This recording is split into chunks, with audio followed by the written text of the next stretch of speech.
Imagine a fruit that grows on trees, tastes like bread, and once saved sailors from starvation in the middle of the ocean.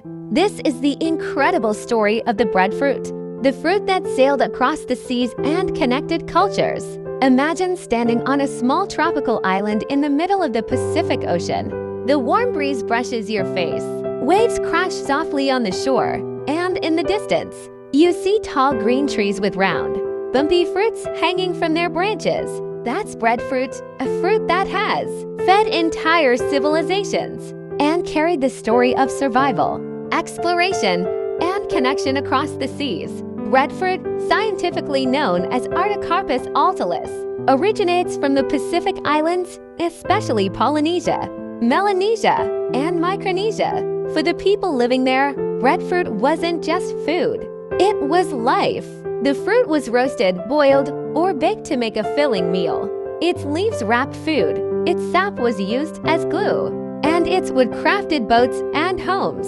In many island traditions, planting a breadfruit tree meant providing for future generations. Thousands of years ago, ancient Polynesian voyagers carried breadfruit saplings on their canoes as they explored the vast Pacific Ocean. They brought this tree with them as a living source of food and culture, spreading it across islands from Hawaii to Papua New Guinea.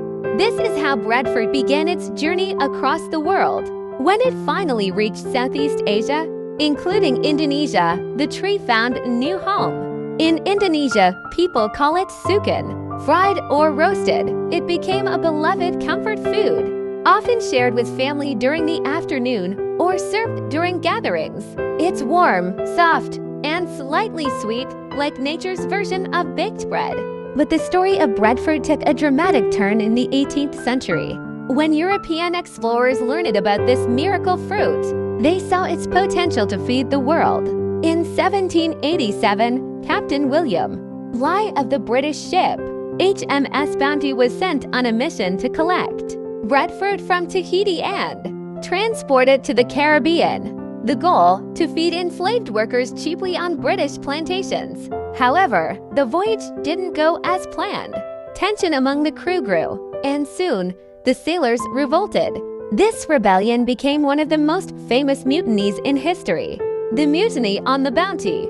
Ironically, a mission meant to deliver food turned into a story of betrayal, struggle, and survival. Despite this, later expeditions succeeded. Breadfruit eventually reached the Caribbean, Africa, and the Americas, where it adapted to new climates and cultures. It became a symbol of how a single plant could travel the world and shape human history. Today, breadfruit is making a comeback.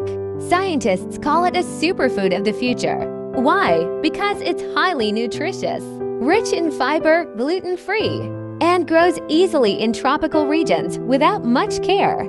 Its tree is strong, resistant to drought, and produces food for decades. In a world facing climate change and food insecurity, the breadfruit might just be one of the answers.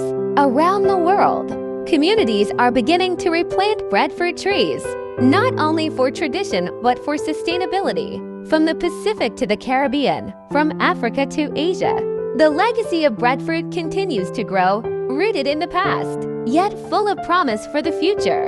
So next time you see a slice of fried breadfruit, remember, you're not just tasting a tropical snack.